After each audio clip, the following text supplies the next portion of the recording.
Welcome to Arts Express. This is Prairie Miller, and on the show, a lot of people don't get me, and here's why.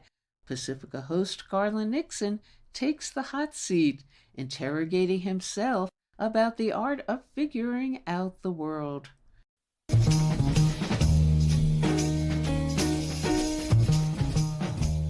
Good evenings. My name is Garland Nixon. All right. So here's the thing. I always like to start off by saying this because there's people that might not have heard the show before. A lot of people don't get me because there's a paradigm. There's a political paradigm, which I think is unhealthy, unfortunately, in the United States, and is you're either a Democrat or you're Republican. You're either for Trump, then it gets out of politics. You're either for Trump or you're not for Trump. So I'm not in the paradigm. What a lot of people don't realize, the numbers have changed. In the United States, somewhere around 30% of the people are Democrats, somewhere around 30% of the people are Republicans. And actually, that only comes to 60%. The other 40% now and growing are like me. They're neither Democrats or Republicans. Now, a lot of them lean one way or the other, whereas I don't, because I'm not a person who sees politics through the lens of parties, and especially through the lens of people. I look at the system as a whole. And as I see it, you can disagree or agree not, I see it as a crumbling system. I believe that we live in an empire. I don't even call it a country. Countries don't need 900 bases around the world, but an empire does. A country doesn't need 900 bases. You know why? Because a country's not trying to overthrow governments around the world. Do you know how many governments the United States has overthrown? Like 80 something, either interfered in or overthrown, like in 80 countries around the world. Hey, but like 190 countries in the world, right? So we've been sticking our nose in other people's countries, trying to overthrow their governments, overthrowing their governments, assassinating their governments, overturning their elections. Oh, that's what empires do. Not what a country does, it's why an empire does it. We are the United States Empire. And there's actually a book out about that we're an empire that has to pretend we're not. We have to pretend we're a country. And in order to, why is that important? Because as we go around the world, I say we, I mean the US government, overthrowing countries, they got to fool the American people into thinking that we're the good guys. We're not overthrowing governments. We're standing for democracy. We're standing for independence. And as we overthrow government after government after government, usually at some point the Americans, people will realize that the last war we were lied about. The last war was an unjust war. So when you say, what about Iraq? Weapons of mass destruction, all lies. Oh, yeah, sure, that one was false. That was fake. We were lied to. What about the one before that? The Vietnam War. Yeah, they did kind of lie to us about the Gulf of Tonkin, and that was, yeah, I guess we were lied to. What about the current war? Now, that one, they're telling the truth. So the game, it always works for the current war. Whatever the last war was, people figure out at some point that they've been had. Oh, we were lied to about the last war. Darn it, that one was all a fraud. What about the one currently, or two or three? Usually we got one or two or three going on, right? Because that's what empires do. Oh, no, no, no. They're telling us the truth about this one. There are people like me, and I'm sure there are a lot of listeners, that kind of figured out the game, and we don't buy into the current war. Like we're ahead of the game. So like when the current war is going on and the government says, we're standing for independence and democracy, we're like, yeah, that's what you said before. And you were just trying to overthrow that government so you could steal their oil. That's what you're doing now. And unfortunately, there are huge masses of people in our country that it takes them to the next war to get it, right? It's like, no, Ukraine, we're standing up for independence and democracy. I'm like, yeah, like we were in Iraq. Oh, no, but sure, they lied us into a lot. But this time, and I'm like, okay. Give me 5 years, 3 to 5 years, and all the people that were running around with their blue and yellow stinking ribbons on, telling me how we're standing up for independence and democracy in Ukraine, 3 to 5 years, they'll be going, you know, Garland, perhaps in hindsight, we were lied to about Ukraine. I'll be like, you think? Now, by then, it'll be Taiwan or some other war. And you know what they'll say? But now, Garland, the Taiwan conflict now, oh, now they're telling us the truth this time. But you're right about the last one, and the one before that, and the one before that, and the one before that. I'm just saying maybe you should catch up with me at some point. I'm just throwing that out there. How many times? I don't know. Maybe I'm saying this too often. How many times you have to be lied to? Like Libya, remember that? I was on the air with a guy named Mark Levine. I used to be on the air with him. And the US was like, we've got to step into Libya because they're killing, look, they're killing their own people and their leader is siding with terrorists. It was all lies. It was all lies. What happened to Libya? The truth about Libya was that the leader of Libya, Muammar Gaddafi, had decided he wanted to start an African currency called the dinar, and it was going to be a gold-backed currency. Libya was the wealthiest per capita country in Africa by far. It was loaded with oil, and they were making money. And he was, writing his little green book. The green book, he was doing his thing. The people in Libya were happy. They were living well, and he screwed up. Muammar Gaddafi said, I think I'm going to start an African currency. The African people need to come together for this gold-backed currency, and it'll be a great currency. And the U.S. and England said, perhaps we need to overthrow this government. And they said to the American people, he's mistreating his own people. Remember this one? They said, he's giving, what was it? He's giving the ED drugs, the blue pill. I'm not going to mention it on the air, but you know what I mean. He's giving that to his soldiers so they can rape the civilians. Susan Rice said that. Now we know it was a lie. Now we know the whole thing they told us about why NATO joined in. That was a NATO operation. They bombed it, they overthrew Libya, and they installed terrorists. Not installed, but terrorists took over because they wrecked the country. And now we know it was all a lie. But at the time, Mark and I were on the air. We were over on 11th Street, and we were talking about it at the time. And Mark was like, yes, we must do it to stand up. And I was like, Mark, every time they tell us they're going to overthrow a country, it's always a lie. No, not this time. We're standing up for the Libyan people. Well, in hindsight, Mark, if you're out there listening anywhere, you lost that one. And if you stand up for a war that the U.S. empire is doing, a couple years later, somebody's always going to say this to you. You lost that one. Every single time, because every single time it's a lie. That's what the U.S. empire does. And I don't know how many times it takes to get through people's thick heads that they're being had. Apparently, 1,000,000 times. Some people never get it. Now, Libya, right? They lied. Clearly, they lied. The whole thing was a lie. It was done to stop the African people from having their own gold-backed currency called the dinar. That's why it was stopped. Oh, by the way, did you know that Saddam Hussein, before they overthrew the country, said, I think I'm going to start selling gold in currency. I mean, selling oil, same thing, black gold, Texas tea, right? I'm going to start selling oil in currencies other than the dollar. And the U.S. said, perhaps we need to overthrow that country. He's got weapons of mass destruction. Now, we know they didn't, and they know they didn't. But you're not allowed to sell oil in some other currency at that time, and the U.S. overthrew the government, and they lied to us about why. Now we come to the Ukraine conflict. They lied to us. I know why. But those of us who understand the conflict, we know why they threw. Because the plan was, we're going to go to Ukraine, we're going to turn Ukraine, but we're going to pump up Ukraine's army, and then we're going to cause mayhem on the Russian border, and then the Russian government is going to go all discombobulated. They'll overthrow Vladimir Putin, and then the U.S. will come in and steal all the oil and gas and all of these wonderful commodities that Russia had. That was the plan. It was called the Ukraine Project. You can literally go online and search for a RAND document called Destabilizing and Unbalancing Russia. They literally wrote in 2019 what they were going to do. 1998, Zbigniew Brzezinski wrote a book where he talked about using Ukraine to take out Russia. That was the plan. So they wrote down for years, yes, sirree, we're going to get Ukraine together and we're going to use it to take out Russia, and then we can get access to all of their goods. And then when they got Ukraine all armed up and got the war started, and then they said to the American people, guess what, American people? We're standing up against a dictator. We're standing up against the evil Putin, who for no reason at all just woke up and decided to invade Ukraine. And I'm like, now I know the American people ain't gonna believe that. They literally told you for years that they were going to use Ukraine to take out Russia. They literally said they were going to do it. Over and over, yes, sirree. They wrote documents about how they were going to arm Ukraine to destabilize Russia over and over. And then they did it and said, well, no, actually, there's independence and democracy. That's why we're really doing it. And I just, you know what? I'll tell you where I was. I took the heel of my hand there and slapped it to my forehead and said, "You have got to be kidding me. I don't know what to say about the American people. Over and over, they do the same thing. They tell the same lies, and no matter how many times they do it, a bunch of Americans walk around with blue and yellow flags.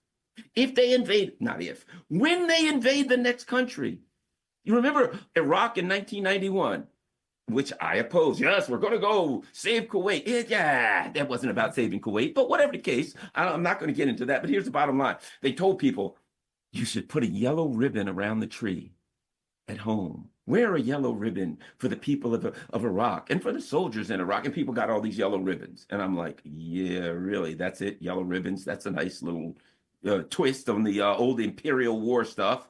Now it's a blue and yellow ribbon. What color? You know what? We should do like a pool.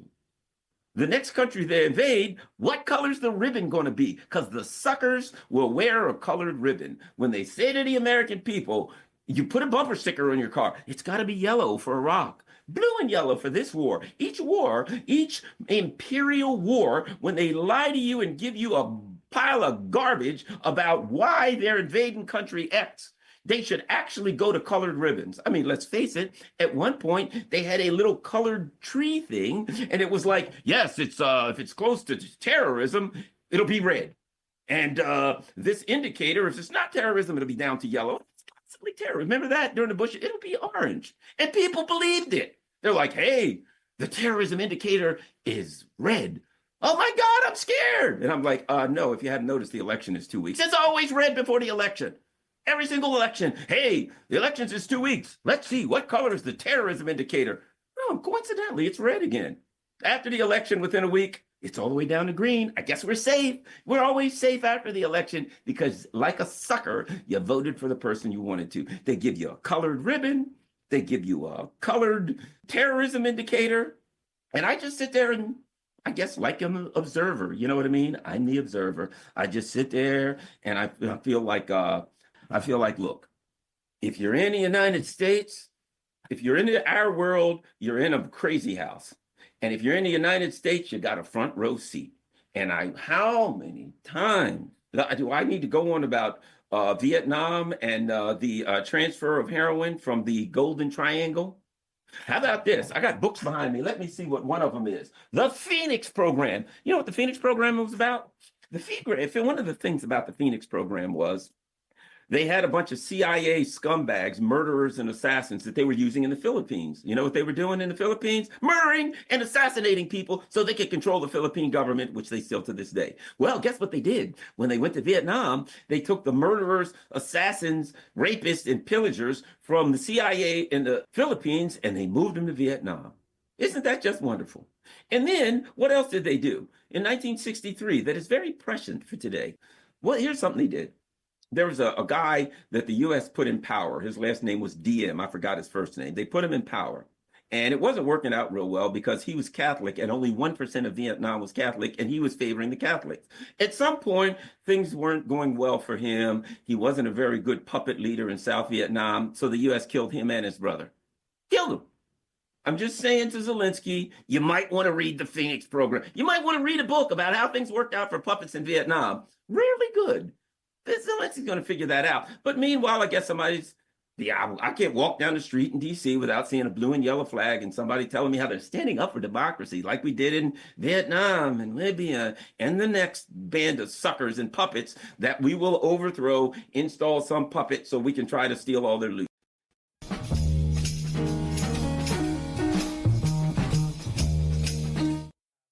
And coming up next on Arts Express,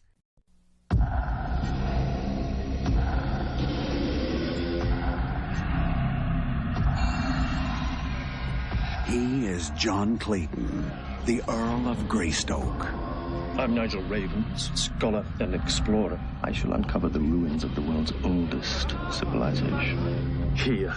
Opa is a sacred temple, and I will do everything in my power to help them. We'll be embarking on the greatest adventure of our time.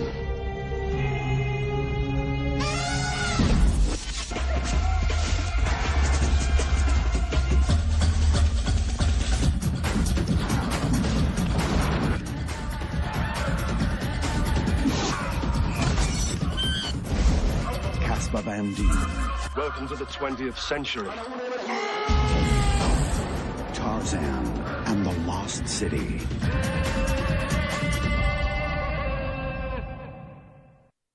And that was actor Casper Van Dien, our guest on the show, best known for Starship Troopers, but prior to that, personifying his James Dean in the biopic James Dean, Race with Destiny, and with the dubious distinction as the third shortest Tarzan on screen in Tarzan and the Lost City. Dean will be talking about all that and more, and his multitude of characters in, among many others, Tim Burton's Sleepy Hollow and Van Helsing and Rumpelstiltskin on screen, along with memories of Robert Mitchum as his James Dean co-star. But first, what Dean is up to now and why, including his troubled ex-Civil War soldier in the Western Guns of Redemption, exploring as well sex trafficking of women and testosterone back then, and the sci-fi work in progress Manhattan Transfer, described as, quote, an alien ship ripping Manhattan out of the ground and bringing it on board along with its 2 million inhabitants. First, a preview of Manhattan Transfer, then Casper Van Dien. Without warning, alien spacecraft took the entire island of Manhattan. But for what purpose? Are we part of an alien scientific experiment? Some kind of cosmic exhibit? Or are we just tonight's dinner?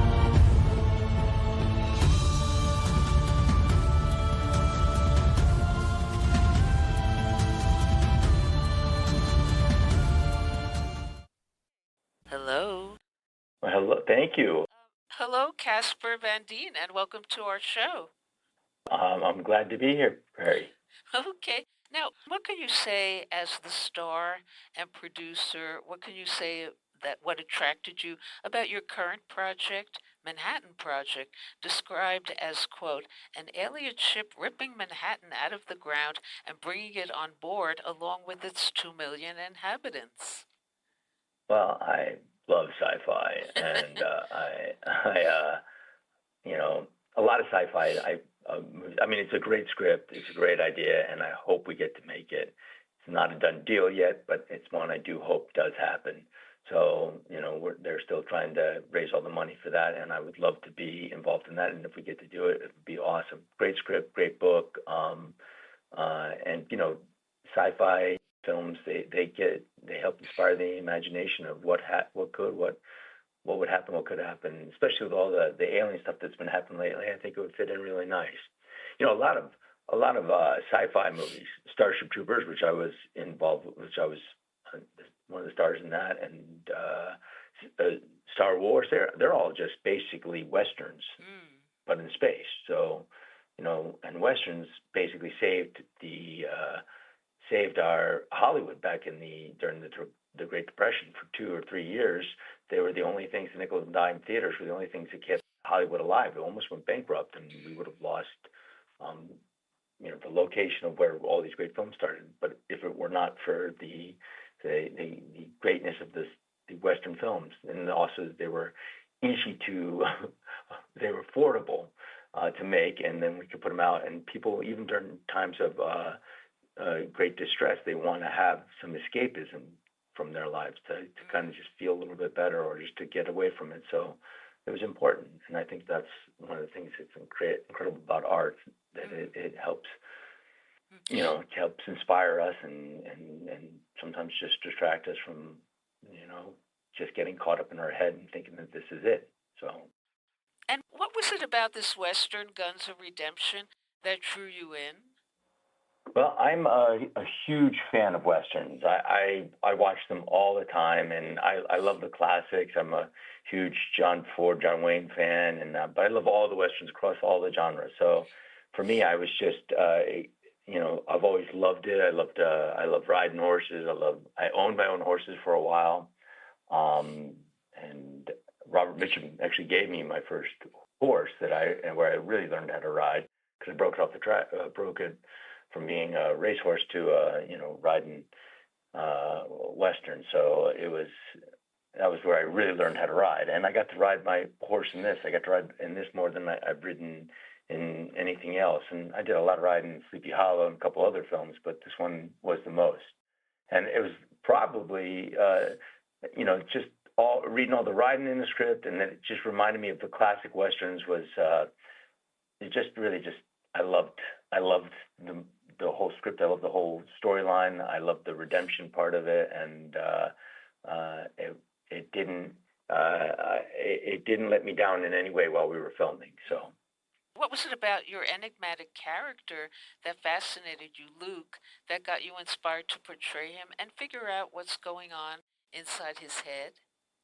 Well, he was complex, but he was pretty straightforward. You could tell that he struggled with some of the choices he made, and then also where he was going to have to go in this film. And this man inspires him. The character played by Sean Astin inspires him to even grow better as a man, and that's what he was searching for. And I think a lot of times in life we're looking for that, especially when we start getting a little bit wiser in older age, and we realize the mistakes we've made and how we can try to move forward in them. And you have to create your own path. You have to forge through it yourself, and he does. But it was just, he found a chance and an opportunity to try to make some amends in his life, and I think that's the right way to go about it.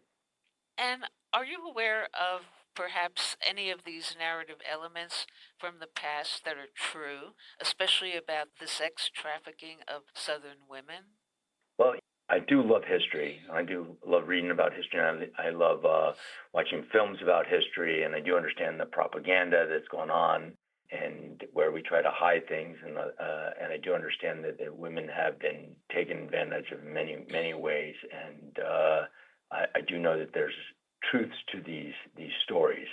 I didn't go through and do research for this film personally, but I do believe that stuff has happened throughout history, and to be a part of helping tell the story of redemption and finding a better path, a better way, and a way to try to help others is, it's what I think we do as humans. I know there are the horrors and the way we've treated each other, but then there are a lot of good people out there, and that's why I think we're not in total chaos all the time. And I do know that this story rang true for me. I mean, I have daughters, and I have sisters, and I have a mother, and I have a wife, and I have important women in my life, and to tell a story about helping to be a part of saving women from back then. I know that there had to be men that were doing this too, so I know that I don't know how much this was based on a true events in this part, but I do know that it's based on history, so and what happened back then. So I was grateful to be a part of it. Now, people may be surprised that as an action hero, you directed Sleeping Beauty in 2014. Please elaborate. Well, yeah, I was grateful to the people of Verta Sound for giving me an opportunity to direct that film, and it was my daughter Grace. My other daughters were in it as well, but my daughter Grace played the title role, and she's now become a big actress, and I think she was the best thing that came out of that film. And I was grateful just for the opportunity, like I said too. But it was, a Sleeping Beauty, but it was also based with some of the creature things that they have, the Asylum. So not, they have their own following and their own way of doing things. I was grateful for the opportunity. I was thrilled to do that. I love all kinds of films. I've been around doing this for, since I was 19, and I'm 56 now. So, but 37 years is a long time, and I'm grateful for it. And I love being in all different kinds of movies. So it was fun to direct that. I directed also a couple of Lifetime movies, and even though I don't really watch a lot of those, I had been in some, and I kind of knew what they wanted, so I got to do that then. If I ever get to direct again, I would love to, probably the one I would want to direct the most is probably a Western, if I'm to be totally honest. I feel like that's my favorite genre, and that's kind of like the stories that I really resonate towards. So this would be more like what I would want to do. And would you say your varied choices of characters from Tarzan in Sleepy Hollow, Starship Troopers, Guns of Redemption, are those all by design and also James Dean in James Dean Raced with Destiny are all by design or coincidence? You know, I love going in for different things. I'm an actor. That's my role, my part. I don't know if there's any specific design or any method to the madness. I do like playing different things, and I did like playing James Dean and then Tarzan. I don't know if James Dean would have been able to be Tarzan. I don't think people would have seen him as that, but who knows? Who knows if he had lived longer, what he would have been capable of. I mean, he's an amazing actor. I don't know of any other Tarzans that really could have been James Dean. They were all much taller than me. I'm the third shortest Tarzan, only two shorter than me out of the 23 that we've had so far. But I don't know how many of them would have played James Dean. So but it depends on the actor and those opportunities, what we get and where we can fit in and what we resonate to and who can see you in that role. So sometimes it's by the grace of something greater than I understand or comprehend. But you do your work, you study, you do whatever you can to get the roles, and then once you get in, you keep doing the work because it's a job. Nonetheless, at the end, you're working, and there's money involved, people's money and time, and so you have to really do your job. You have to come prepared. So I think that's why I've been fortunate enough to get these different roles is because I try to come in prepared. Sometimes the films don't live up to what they are, but I don't ever want to go into a film and not do the best job I possibly can. So I think the design is to try to, of course, have fun, but be an actor, be professional, take it as a job, and try to make it as real and believable. And I've been lucky that I've been at least offered a job from every single person I've ever worked for, and many of them I've worked with multiple times, including this producer and this director. I've worked with both of them separately and together on many different films and projects. So I'm grateful for that opportunity, but I don't know if there's a specific design I have gone like, oh, I think this will help me. I just I go in, it is my job, but I have the most incredible time doing it, and I feel so alive every time, every film. And what are your memories of Robert Mitchum co-starring with him as James Dean and his passing just after filming the movie? I really enjoyed hanging out with Bob. I knew him. I had been married to his granddaughter, and even though it didn't work out with her and I, he was somebody who had been important to me in my life, and he'd given me great advice and was an actor I admired. And I was grateful that he came out of retirement to play George Stevens, director of Giant, in the James Dean movie I did, because they couldn't afford him, but he just did that because he just wanted to work with me. He said he would do that for me, but I didn't even know he would do that. And they when he came out of the set, when he came out of the dressing room, I had asked the director, I said, did we get somebody for this role? And he goes, yeah, don't worry about it, because they got like Joseph Campanella to play my father, and Mike Connors to play it, the Jack Warner, and Casey Kasem to be a Yes Man in it, Diane Ladd. We had so many great actors that had come in to play these different roles. So he's like, don't worry, we've got a good actor. And out walked Robert Mitchum. I said, why didn't you? I went to the director later. I said, well, he goes, I'll see you on set, Casper. And I said, yes, sir, Mr. Mitchum. And I go, why didn't you tell me that Robert Mitchum is coming in to play this role? He goes, he told me not to tell you. So he did it as a surprise, and to me, and I was surprised. I had no idea he was going to do it, but it was such an honor. But he's the reason why I could ride the horse so well. I mean, like I did all the horse stunt in this. I got Wilder Smith, who's in this. He is the horse trainer who also played on Yellowstone. His dad plays the guy with the mustache in Yellowstone. Wilder rode the horses with me, and he's like, oh, man, you really can ride, and he can ride. I mean, I know how to ride a horse, but that guy's a real cowboy, and I like to think that I'm a cowboy. I like to ride like one, but watching a man who does it for a living, it's inspirational. But I wouldn't be able to ride like I was without having had Robert Mitchum in my life, so I know that. Yeah. And getting back to Guns of Redemption, without giving too much away, what are your thoughts about this post-World War II narrative where the North is the unanticipated villain, and the Confederacy veterans are the victims.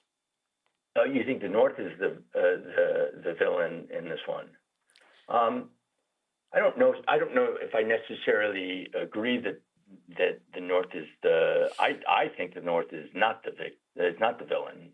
I think that my character, the reason why he's going through what he is because of the choices he made and the side he was on. Now, when people are fighting, they don't believe that they're in the wrong side. But I definitely don't think that the North was the villain, and I didn't get that from this script at all. I just think that some people, there were bad people on both sides. There were people that did things that weren't good on both sides of war, as you have in all wars. There's things that people do that are left out. My character is from the South in this, but he just happens to be going up against a particular person. But not all I don't believe that the whole North is that at all. And I'm grateful the North won for many reasons. But for many reasons, and my wife's from Tennessee and I'm from New Jersey, so I always say the North is conquering the South. But I don't believe that the North is the villain in this. I just think the character that happens to be from the North is a bad guy. But that is not saying that the North was bad. That's just saying he was bad. He was taking, because there were people that came down and were taking advantage of some of the people from the South. And that is a fact. That is, the carpetbaggers and stuff like that. That's all in history. We do know some of that things, and some of them felt emboldened to do that because of what the South had done, and so they felt like it was punishing. And I don't know if I agree with necessarily punishing a whole set of people for that, but what it was just a particular man taking advantage of women at that time because they were Southern women, and that was wrong. So. But I would be wrong if they were doing that to the Northern women or the Southern women. I just think that was a man taking advantage of a situation. I don't think it was because he was a Northerner per se. I think it was just his character, and that was what I would challenge. And my character in this is also dealing with what he did wrong and the fact, in the horrors of war. I don't think there's any real winner in that. I don't think he's the, I think that they lost, and you see them excited that he's getting away at one point in time. That would happen because you'd still have that brotherhood between the Confederate soldiers, and then as you would have the brotherhood with the Northern soldiers. But we've trained ourselves to be more murderous in our ways. And what are your thoughts about Wild West villains and outlaws perceived as afflicted with post-Civil War PTSD? Oh, that's interesting. I mean, it makes sense to me what you're saying there, PTSD in that way, because you can see what it does to it. I've talked to soldiers who I know what they've had to do, especially because of Starship Troopers. Probably a lot of more soldiers come and they talk to me, and they've come up to me, and sometimes they thank me for what I did because it inspired them to join the military. And often I'll go, well, thank you for your service, and I'm sorry. And they always laugh. And people go, how could you say you're sorry? And I go, well, because military people have a great sense of humor, and you have to when you go through traumatic things. You have to. But everybody deals with it in a different way. And post-traumatic, sometimes it's through humor. Sometimes they can't. And unfortunately, a lot of times there's suicide involved or drug addiction, which I've dealt with other people too, as well, because I'm also a sober man. I've been sober for 30 years, so I dealt with some soldiers that have gone through that and what they've had to deal with. So I understand that there could definitely be a case for that, and maybe, and if there's research in that, that'd be interesting to look back at and see. But I would imagine that definitely could be a lot of post-traumatic stress and people just trying to survive. I think sometimes survival, when you feel like your back is against the wall or you've been cornered, there's sometimes the struggle. You might not make the best choices, so maybe there's some truth to that. Who knows? I wouldn't have those kind of answers being a simple actor, but I could understand it from a trying to do a character study point of view. Of that, I could go, okay, well, that could make a lot of sense, and maybe and I even did that with my character in this one because of his struggle. I even took a lot of the struggle I've had as an addict, as a alcoholic, a sober one, but just what we have to go through and how we have to make amends in life and how we have to try to come to terms with our own actions that might not have been what we would be from our higher self, or a better part of our who we are, especially later in life when we start becoming, when we're not as young and we're not as ruled by our testosterone as we were when we were younger, and we can now try to be a kinder and more a responsible human connection with others, and have that. I think that it's a great point to look at, and I think it's also not only we take these people that go to war and they're very young when they go. So the men, testosterone wise, they're more apt to do things and follow the orders. So as they get older and they start making choices, they start going, wait a minute, I don't know if that's right. They start challenging that because they're not as willing to. They're trying to see it from a different point, and we all find that, and that's the journey of every man or every woman, whatever there it is for what everybody's doing. But I'm saying, if I'm only as a man, I can't speak necessarily as much for women what they go through. That's their own struggle. But for me as a man, we have to go through where we're trying to fit in and trying to get there, and we're ruled more by our testosterone than our compassion. Some of us. And then later we start to see that as a fault, and we try to live with that and deal with those consequences. And those are great questions, and interesting to look at it as a perspective, and also for character development. For me, as a character, as an actor in this, definitely use that kind of stuff for this role and for this person, what he was going through. Okay, great. Thank you so much, Casper Van Dien, for joining us on the show. Well, thank you so much. I appreciate Prairie, and you have a wonderful, wonderful name. Is Prairie? Casper is my real name. It's named after my great grandmother. So it is. But it also means bearer of the gift. Yeah. He's one of the three wise men. Gaspar, Micular, and Balthazar were the three kings, and the bearer of the gift. Thank you so much. Okay. Bye. Thank you. Bye.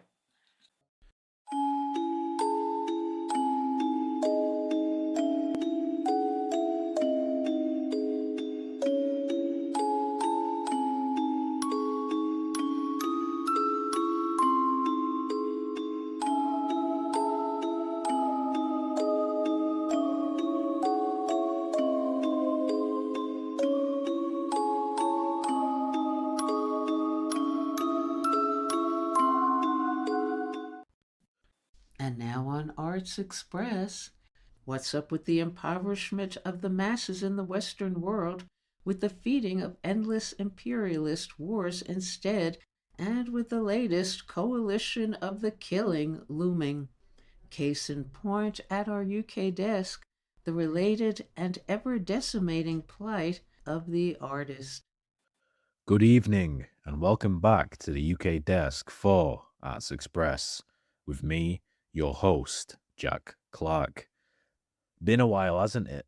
That's because my voice has been tied up elsewhere, caught between existential dread and unpaid labour, drifting through the Peak District with a rucksack full of someone else's dreams, all in the apparent name of film, all for a chance to network, to build experience, to get my foot in the door, a door that never seems to open. You see, I have a master's degree, years in the game, credits across TV, film and the arts, and yet here I am, standing on the edge of a Derbyshire moor, staring into the abyss of another unpaid opportunity, asking myself, how did we get here? Britain loves the arts, loves to parade it as one of its greatest exports, the West End, the BBC, the Turner Prize, the BFI, but behind the curtain, it's a closed shop. A members-only club where the price of entry is generational wealth, and if you don't have it, then you do what I've done. You graft, you work harder, you make yourself indispensable, and still, you're disposable. Take the arts sector's reliance on unpaid labour.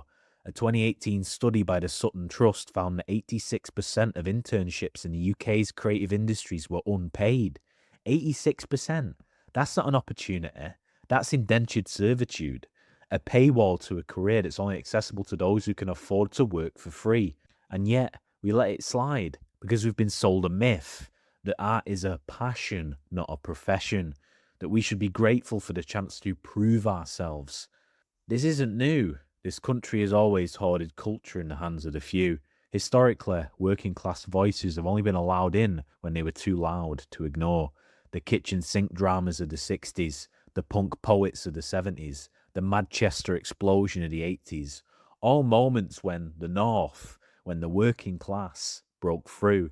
And yet, here we are again, back in an era where arts funding is slashed, where institutions expect young artists to survive on nothing, and where the only way to make it is to already be minted. And this divide, it's not just class in the UK, it's geography. The North-South divide is real. To an American audience, think of it like New York versus the Midwest, or LA versus anywhere else.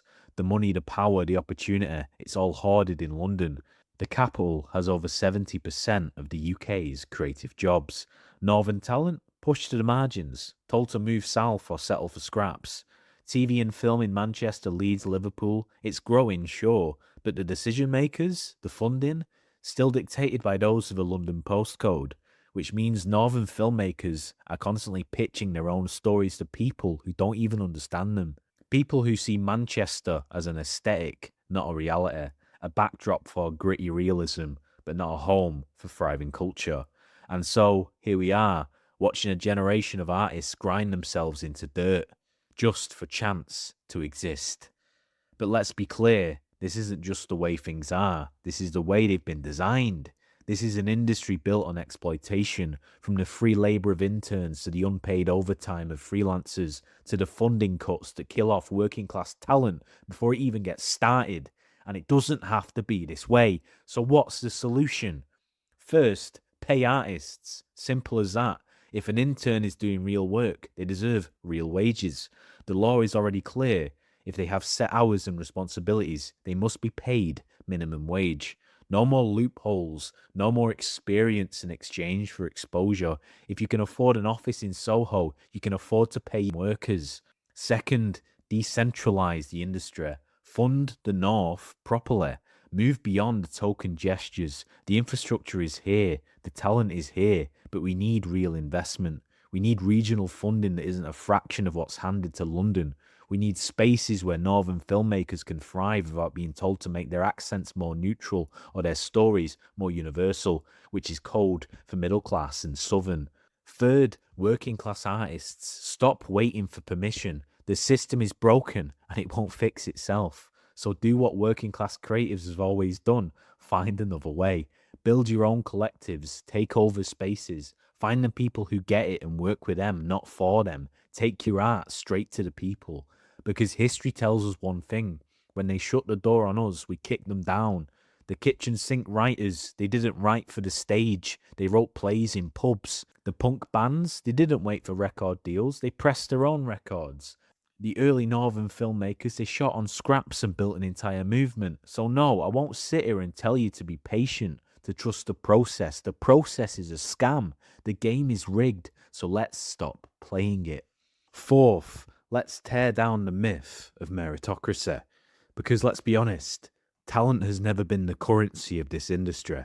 Connections are. Wealth is. The right school, the right background, the right surname, and yet they keep selling us this lie that if you are good enough, you'll make it, that hard work pays off, that cream rises to the top. Tell that to the filmmaker who spent years perfecting their craft, only to be rejected from funding schemes that go to the same inner circle. Tell that to the theatre maker who's drowning in rejections while another Oxbridge graduate gets commissioned off the back of their first draft. Tell that to the musician who can't afford to tour while another industry plant is fast-tracked to a record deal because their dad knows someone. Meritocracy is a fairy tale for those who never had to fight for a seat at the table, and it's dangerous because it shifts the blame onto us.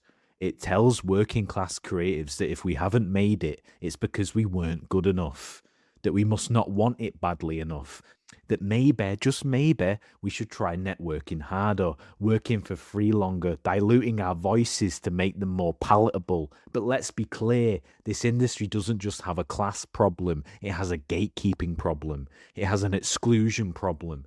It's a system where entry-level jobs are passed around like family heirlooms, where emerging talent schemes only ever seem to discover the children of people already in industry, where working class stories are only allowed if they fit into a comfortable narrative, poverty porn for the middle class gaze, tragedy dressed up as entertainment. And what happens when we call it out, when we say, actually, this system is rigged, mate? We're called bitter. We're told to just work harder, but let's be real. Hard work has never been the issue. The issue is an industry that was never built with us in mind. So what do? We stop playing into their hands. We stop internalizing their rejection as proof of our own inadequacy. We build our own stages, fund our own work, back our own people, and most importantly, we keep making noise because they want us quiet. They want us tired. They want us to believe if we haven't made it, we never will. But we know the truth. The system isn't broken. It was built this way. So let's stop trying to fix it, and instead, let's tear it down before it gets built any further. To the filmmakers screening in back rooms and community halls, to the musicians playing pub gigs for petrol money, to the artists painting murals on streets that will be bulldozed next year, keep going. We aren't the footnotes. We aren't the undercard. We are the ones who turn silence into sound, who turn nothing into something, who make the invisible unforgettable. So no, I don't have a job. No, I don't have stability, but I do have this. And I am still here. This has been Jack Clark for Arts Express with your host, Prairie Miller. And coming up next on the show. This is Bro on the Global Television Beat, Breaking Glass. And this piece is from the pilot called Culture and Barbarism, with culture and global media raconteur Toby Miller and myself. Today's episode is Stephen Knight, poet of the savagery of British capitalism. As Trump and Musk unleash a new kind of barbarism and open class war on American workers based around the cuts to domestic spending and the renewal of the tax giveaway to the billionaires, it's especially worthwhile to revisit and acknowledge the work of Stephen Knight, who through a series has charted the brutality of the British ruling class in the 19th and 20th century. Knight's most famous, though not necessarily his most trenchant, series is Peaky Blinders. The Peakies, a family gang in Birmingham in the 1920s whose mixed heritage of outsiders, Irish and Roma, forced them to claw their way up the ladder to a final hard-won respectability. The two brothers, the lead characters, were both damaged in the World War I trenches. And the series was the first to deal specifically not only with the effects on the home front of that war, but also to locate those effects as necessary results of the barbarity of that war, where the European ruling classes ordered their workers to the trenches to kill each other, and a whole generation of poets and artists on both sides were either murdered or mentally destroyed in that onslaught. It's worth noting that the European leaders are thinking about doing that once again with a new generation of workers in the present. Knight's other works, though, charting 19th century exploitation, are equally compelling. They encompass the crudity of the ultimate capitalist Ebenezer Scrooge in his particularly harsh version of Dickens' A Christmas Carol, the damage to the colonies and to those who perpetrated this cruelty in Tom Hardy's East India Company slaver Return to the Homeland in Taboo, and the destruction of intimate relationships in the wake of a social climber again in Dickens' Great Expectations. Knight's emphasis on the sordid is not for the sake of it, just to rub it in the audience's face, as are some American realist productions, but rather to brutally and individually describe the horrors of this naked class system, which in the present is tearing off its liberal veil. Knight's latest outing may be his most truculent. 1,000 Blows recounts a partially true story of a Jamaican boxer, Hezekiah Moscow, and his relationship with Mary Carr, the queen of a gang of all-female thieves in London's working-class melting pot, the East End, in the 1880s. The savagery of the East End is constantly contrasted to the civilized West End, where the profits of 19th century British mercantile and factory capitalism, wage slavery at home, and actual slavery abroad have accrued. Hezekiah befriends a Chinese store owner, Mr. Lau, based partially on his knowledge of Chinese from his mother's side in Jamaica. As the story unfolds, though, we learn that both families were victims of repression. Hezekiah watches his father be mowed down by British redcoats in a peaceful uprising, and Mr. Lau later reveals he has lost his family to Qing dynasty violence, as representatives from both oppressor countries meet in London. Lurking in the shadows is an anarchist, the lover of one of the women in Mary's gang, but he is given short shrift and quickly escorted off the scene, with Mary explaining that, unlike him, she is an honest criminal.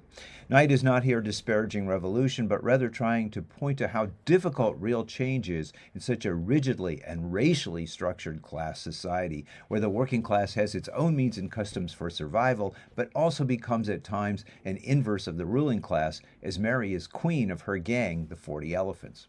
The series is also a boxing series, and as such is the most class-conscious boxing narrative since John Garfield's 40s noir, Body and Soul.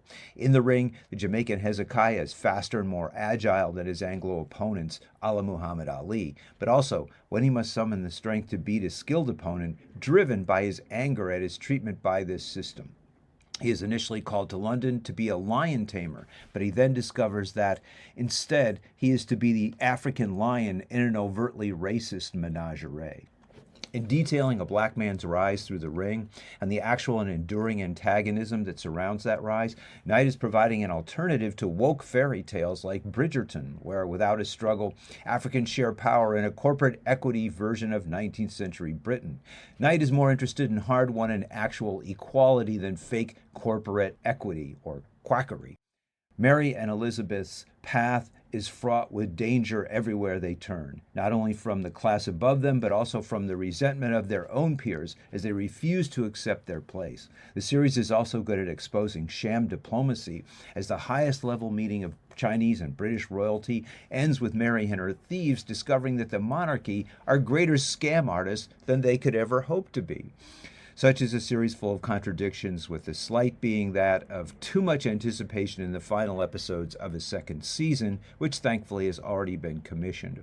As a continuing part of Knight's exposure of the debilitating effects of a capitalism whose coarser side only reveals the brutality that underlies its sophisticated veneer. You can listen to the full dialogue about Mexico sending their boat people to the U.S., the destruction wrought by neoliberal regimes in Los Angeles, and the New York Times championing neighborhood cleansing for the Olympics in my new culture and barbarism, with Toby Miller. And this is Bro on the Global Television Beat, Breaking Glass. And that's all we have time for today on Arts Express, expression in the arts. And if you'd like to express yourself too, you can write to us at theradiogoddess@gmail.com. Until next time, this is Prairie Miller leaving the station.